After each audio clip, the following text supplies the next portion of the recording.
That's the way we do it right here on the IlliniGuys Sports Spectacular. Glad you're with us. Larry Smith, Brad Sturdy, Mike Cagley.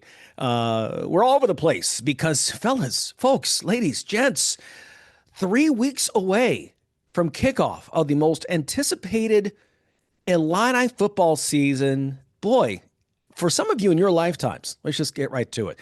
We've got Illini men's basketball assistant coach Cam Crocker. We'll hear from his conversation with the media at Ubben when they had media availability. That's on the way. Also this week on the I Am the Illini podcast, our very own Mr. Cagley catching up with one and only Bret Bielema, who I think probably set a record with the number of podcasts and radio shows that he did this summer, at least an Illini record. This guy, I'm not kidding. I saw more pictures of him on my laptop than my kids. I mean, he was always up and doing something, but good for him.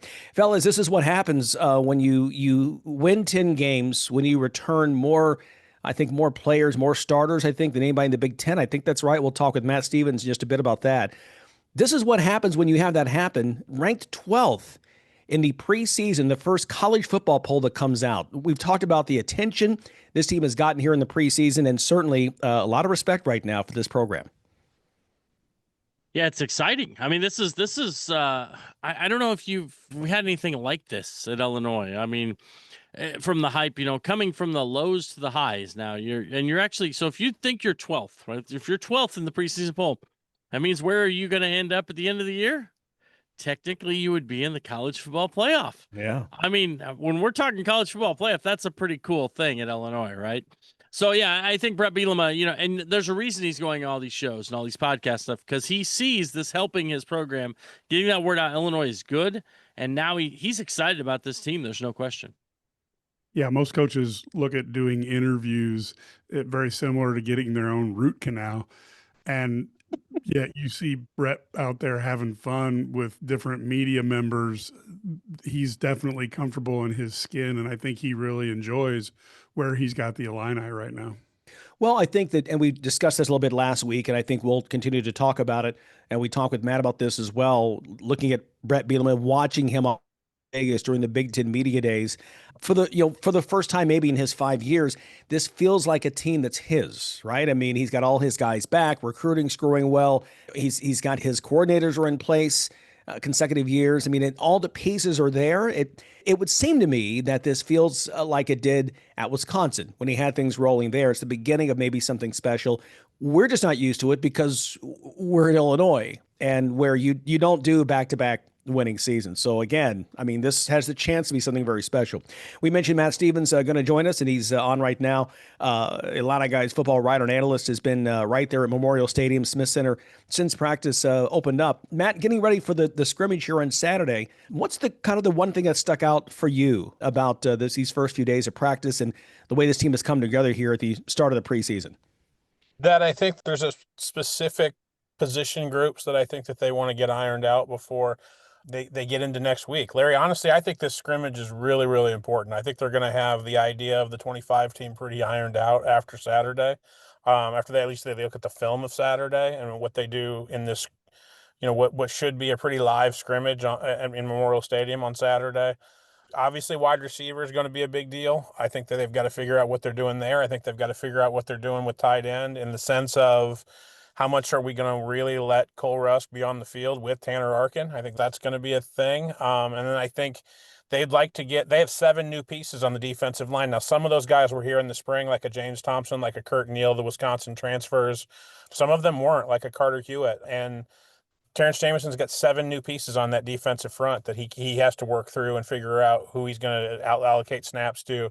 That's going to be a big part of the scrimmage. I think Archie McDaniel's got a really, really deep inside linebacker group where I think he feels like he could probably put 5 or 6 guys out there. Well, he can only put 2 at a time out there. And I think when you have a guy like a Dylan Rosiak coming back, but you have guys like, Malachi Hood and Keanu Nduglia and James Kreutz all in the mix for playing time at those spots, you've got to figure out what you're doing there. And so I think they're going to try to figure out not only what the travel 74 is going to look like, but also how snaps are going to get allocated after this first scrimmage. I think it's going to be really, really a huge evaluation point for the staff. Well, you look at a scrimmage in the fall is, it's just a scrimmage, right? It's just one day, but at the same time, is this going to be is it going to be a situation where like guys literally have an opportunity to make their statement here? I mean, are they going to do things to show, a lot of them showcase themselves in on the big stage? So I'm interested to see like how it plays out with these guys. Are they going to get an opportunity to see some of the backups have a chance to take time? At wide receiver, Brad, I think the answer is absolutely, because I think they really still have to figure out.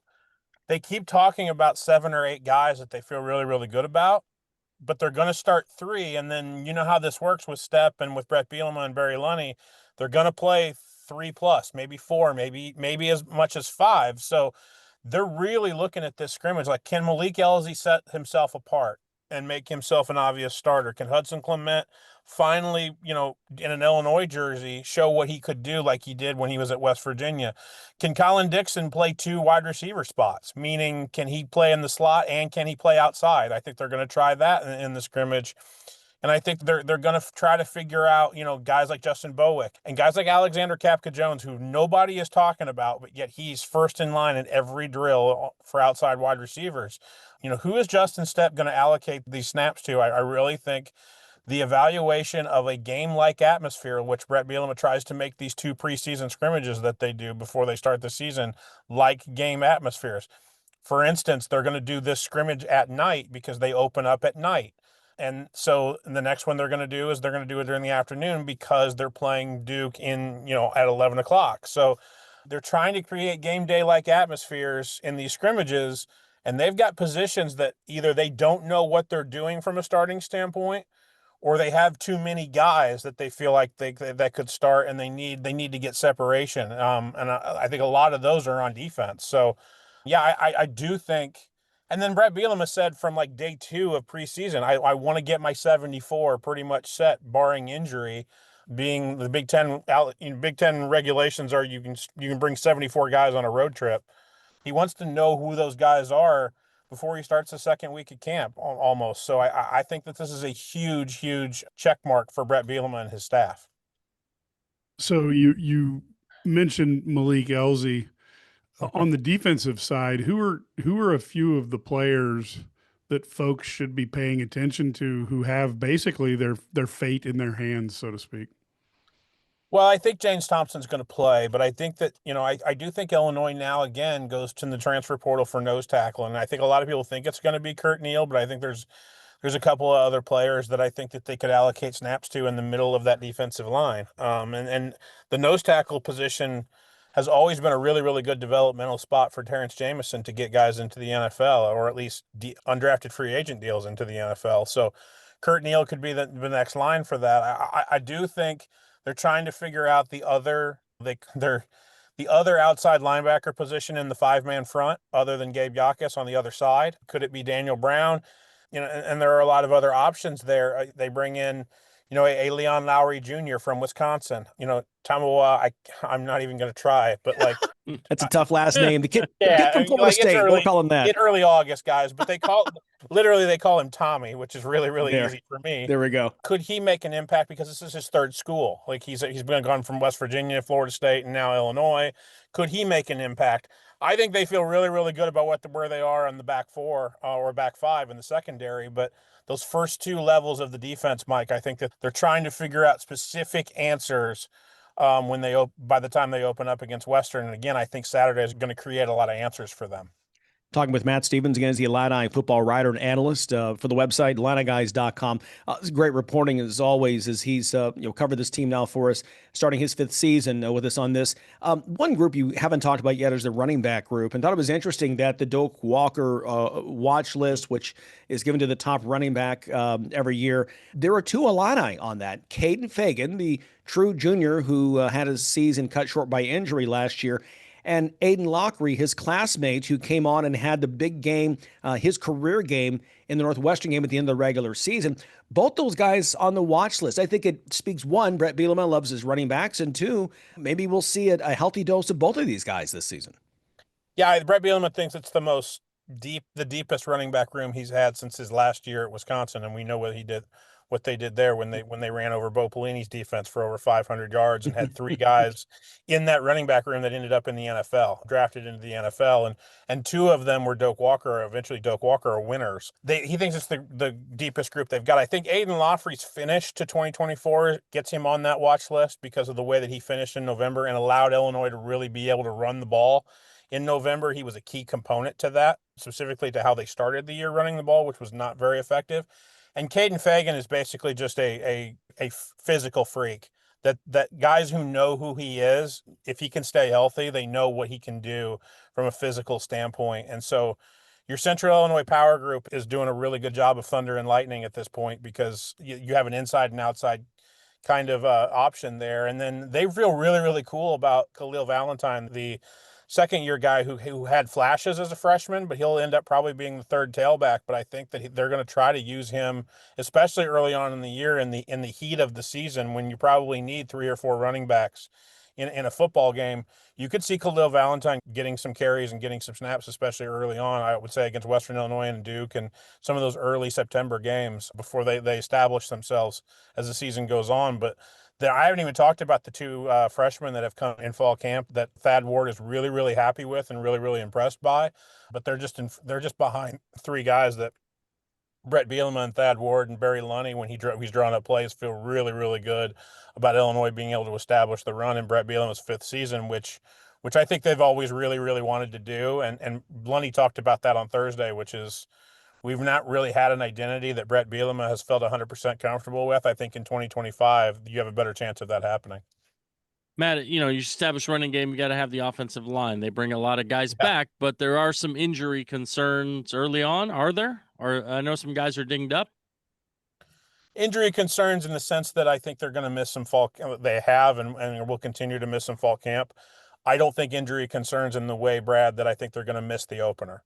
I don't think J.C. Davis is concerned. He has a plantar's wart on his left foot. I don't think that's going to make him miss the opener, but I do think it's going to make him miss significant amount of fall camp. The rash of injuries that have happened to the tackle position is amazing to me, but it also might be a blessing in disguise because you have J.C. Davis, you have Aiden Knappich, who has always been the in case of emergency break open glass guy because they really want to redshirt him. And then Melvin Priestley's kind of had a knee deal that's taken him out of some practices earlier this week. I don't think he'll do much on Saturday. So now you've got 3 and 4 guys. Tyler McMillan has also been dealing with some lower body stuff. So that's 4 top 4 tackles. Your top 2 tackles on each side that pretty much have been inactive for the later part of this week in fall camp. So what do?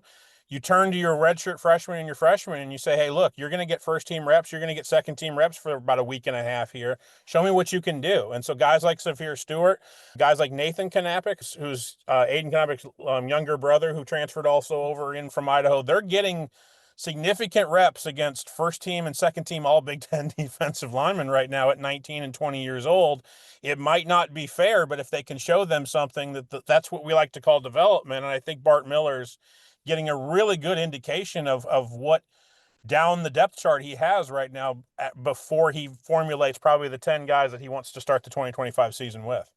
It's funny listening to you give us the breakdown of all and answering all of our questions. I think back again to 4 years ago and Bielema going into his first camp and all the questions he had then. It's a completely different list of questions now in terms of, and then again, that shows where the program is right now. He's not trying to figure out his starting 22.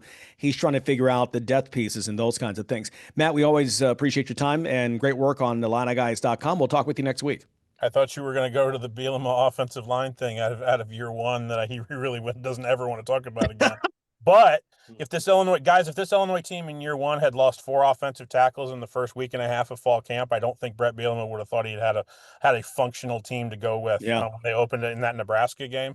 This year, I think they do. So that's a big – the depth of this team is, I think, the major indication of where Brett Bielema has this in year 5 compared to where it was in year 1 and year 2. Yeah. Yeah, again, that's why he's smiling when there's all these different media interviews. Matt, we appreciate it. IlliniGuys.com football writer and analyst here with us on the Sports Spectacular. Stay with us once again. We'll talk a little basketball. Another recruit commit for Brad Underwood's team. We'll get Sturdy's take on that.